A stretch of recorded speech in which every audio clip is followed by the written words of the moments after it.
മൂവാറ്റുപുഴ നിർമ്മല കോളേജിലെ അഡ്മിഷൻ പരസ്യമായിരുന്നു കഴിഞ്ഞ ദിവസം സോഷ്യൽ ലോകത്തടക്കം ചർച്ചയായത്. ലൈബ്രറിയിലിരുന്ന് പ്രണയിക്കുന്ന ആൺകുട്ടിയുടെയും പെൺകുട്ടിയുടെയും ദൃശ്യങ്ങൾ ഉൾപ്പെടുന്നതായിരുന്നു ഈ പരസ്യ വീഡിയോ. പുതിയ അധ്യയന വർഷത്തെ വിദ്യാർത്ഥി പ്രവേശനത്തിന് വേണ്ടി തയ്യാറാക്കിയതായിരുന്നു ഹ്രസ്വചിത്രം. 1 മിനിറ്റ് 22 സെക്കൻഡ് ദൈർഘ്യമുള്ള ഈ ചിത്രം കോളേജിന്റെ ഔദ്യോഗിക സമൂഹമാധ്യമ പേജുകളിലടക്കം കഴിഞ്ഞ ദിവസം പങ്കുവച്ചിരുന്നു. വീഡിയോ വലിയ രീതിയിൽ ഏറ്റെടുക്കപ്പെട്ടു. അതിനൊപ്പം തന്നെ വിമർശനങ്ങളും വന്നു. കോളേജിൽ പ്രണയിക്കാനുള്ള സൗകര്യം അധികൃതർ ഒരുക്കി കൊടുക്കുമെന്നാണോ ഉദ്ദേശിച്ചതെന്നാണ് വിമർശകർ ചോദിച്ചത്. കോളേജിലെ പൂർവ്വ വിദ്യാർത്ഥികൾ അടക്കമുള്ളവരാണ് പരസ്യത്തിനെതിരെ രംഗത്തെത്തിയത്. ഇതിനെ തുടർന്ന് കോളേജിന്റെ പേരിൽ പ്രചരിക്കുന്ന പ്രണയരംഗം ഉൾപ്പെട്ട അഡ്മിഷൻ പരസ്യ വീഡിയോയെ തള്ളിപ്പറഞ്ഞുകൊണ്ട് കോളേജ് അധികൃതരും രംഗത്തെത്തി. 70 വർഷമായി കോളേജ് ഉയർത്തിപ്പിടിക്കുന്ന സാംസ്കാരികവും ധാർമ്മികവുമായ മൂല്യങ്ങൾക്കെതിരാണ് ഈ വീഡിയോ എന്നാണ് പ്രിൻസിപ്പൽ പുറത്തിറക്കിയ കുറിപ്പിൽ പറയുന്നത്. സമൂഹ മാധ്യമങ്ങളിൽ പരസ്യം കൈകാര്യം ചെയ്തിരുന്ന ഏജൻസി പുറത്തുവിട്ടതാണ് ഈ വീഡിയോ എന്നും അത് കോളേജിന്റെ അറിവോടുകൂടെയല്ല എന്നും കുറിപ്പിൽ പറയുന്നുണ്ട്. കോളേജിൽ വളരെ അലസമായ ചുറ്റുപാടാണെന്ന് തോന്നിപ്പിക്കുന്ന വീഡിയോ മുന്നോട്ട് വയ്ക്കുന്ന ആശയം വസ്തുതാപരമായി ശരിയല്ല എന്നും വീഡിയോയിൽ കാണിച്ചിട്ടുള്ള ലൈബ്രറി നിർമ്മല കോളേജിൽ അല്ല എന്നും പ്രിൻസിപ്പൽ പുറത്തുവിട്ട കുറിപ്പിൽ പറയുന്നുണ്ട്.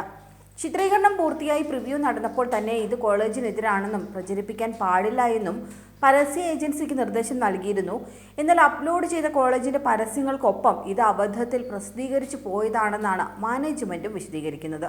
പരസ്യം പിൻവലിച്ചിരുന്നുവെങ്കിലും സോഷ്യൽ മീഡിയയിൽ വ്യാപകമായി ഈ പരസ്യം ഇപ്പോഴും പ്രചരിക്കുന്നുണ്ട്. വിമർശനം തുടർന്നതോടെയാണ് ഖേദം പ്രകടിപ്പിച്ചുകൊണ്ട് കോതമംഗലം രൂപത പ്രസ്താവന പുറത്തിറക്കിയത്. സംഭവത്തിൽ അന്വേഷണം കൂടി രൂപത പ്രഖ്യാപിച്ചു. വീഡിയോ കാരണം മനോവിഷമം നേരിട്ട പൂർവ്വ വിദ്യാർത്ഥികളോട് ക്ഷമ ചോദിച്ചുകൊണ്ടാണ് കുറിപ്പും അവസാനിപ്പിച്ചിട്ടുള്ളത്. ഇനി ഈ പരസ്യ വീഡിയോയുടെ കൂടുതൽ കാര്യങ്ങൾ നോക്കിയാൽ 1990കളിൽ ഇറങ്ങിയ നിറക്കൂട്ട എന്ന സിനിമയിലെ പൂമാനമേ എന്ന് തുടങ്ങുന്ന ഗാനത്തിന്റെ ദൃശ്യാവിഷ്കാരമായിരുന്നു വീഡിയോയിലുള്ളത്. ഈ വർഷം ആദ്യം ഇറങ്ങിയ ഓസ്ലർ എന്ന സിനിമയിലും ഇതേ ഗാനമുണ്ടായിരുന്നു. ചിത്രത്തിൽ കോളേജ് കാലഘട്ടത്തിലെ പ്രണയമാണ് ഗാനത്തിന്റെ പശ്ചാത്തലം. കോളേജ് ലൈബ്രറിയിൽ പ്രണയിക്കുന്ന ആൺകുട്ടിയുടെയും പെൺകുട്ടിയുടെയും രംഗങ്ങളായിരുന്നു പരസ്യ വീഡിയോയിലുള്ളത്. ലൈബ്രറിയിൽ ഇരുന്ന് ദിവാസ്വപ്നം കാണുകയാണ് ആൺകുട്ടി. ലൈബ്രറിയിൽ പുസ്തകം ആസ്വദിച്ച് വായിച്ചുകൊണ്ടിരിക്കുകയാണ് ഇയാൾ ദിവാസ്വപ്നം കാണുന്നത്. വായനയ്ക്കിടെ ആൺകുട്ടിയുടെ ശ്രദ്ധ ലൈബ്രറിയിൽ പുസ്തകം പരതുന്ന പെൺകുട്ടിയിൽ പതിയുകയും ഇരുവരും പ്രണയത്തിലാവുകയും ചെയ്യുന്നതാണ് സ്വപ്നത്തിലുള്ളത്.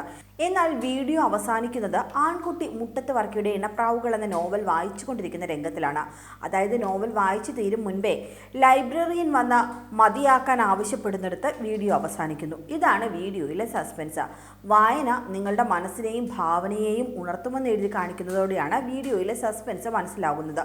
തുടർന്ന് വായിക്കാനും ജീവിക്കാനും നിർമ്മല കോളേജിലേക്ക് വരൂ എന്നും 2024ലേക്കുള്ള പ്രവേശനം ആരംഭിച്ചിരിക്കുന്നുവെന്നും എഴുതി കാണിക്കുന്നുണ്ട്. അതേസമയം വീഡിയോ പിൻവലിച്ചതിന് പിന്നാലെയും വിമർശനങ്ങൾ ഉണ്ടാകുന്നുണ്ട്. കലാസൃഷ്ടി പിൻവലിച്ച് ഖേദം പ്രകടിപ്പിച്ചത് തെറ്റാണെന്നാണ് വിമർശകർ ഉന്നയിക്കുന്നത്.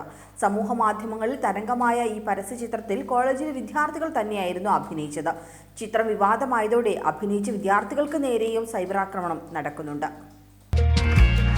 കൂടുതൽ വാർത്തകൾക്കായി B4 Blaze ഫോളോ ചെയ്യൂ, സബ്സ്ക്രൈബ് ചെയ്യൂ.